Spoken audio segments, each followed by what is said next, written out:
សម្រាប់បងប្អូនដែលមានអាជីវកម្មប្រភេទ MAT ម៉ាយលេខាមានមុខងារសំខាន់ៗដែលអាចជួយសម្រួលទៅដល់អាជីវកម្មរបស់បងប្អូនបានដូចខាងក្រោមអាច scan barcode ឬចុចប៊ូតុងស្វែងរកមុខទំនិញបានភ្លាមៗរួមទាំងអាច print barcode សម្រាប់បិទលើផលិតផលអាចតបភ្ជាប់ការទូទាត់ជាមួយ ABA Bank ហើយកម្មវិធីនឹងធ្វើការបង្កើត KHQR ថ្មីដែលបង្ហាញតម្លៃសរុបនៃវិក័យប័ត្រសម្រាប់អតិថិជនត្រូវបង់បានយ៉ាងងាយស្រួល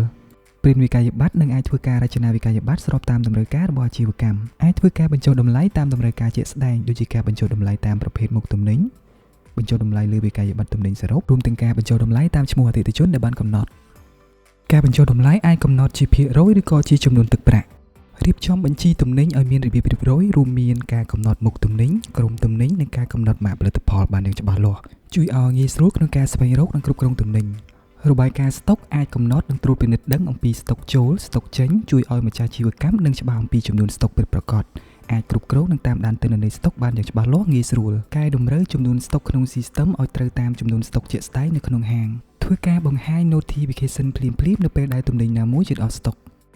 អាចកំណត់ថ្ងៃផុតកំណត់របស់ទំនិញនីមួយៗងាយស្រួលឲ្យម្ចាស់អាជីវកម្មធ្វើការផ្លាស់ប្ដូរទំនិញបានទាន់ពេលវេលាធ្វើការរាប់ចំនួនស្តុកជាក់ស្ដែងដើម្បីប្រៀបធៀបជាមួយនឹងទិន្នន័យក្នុង system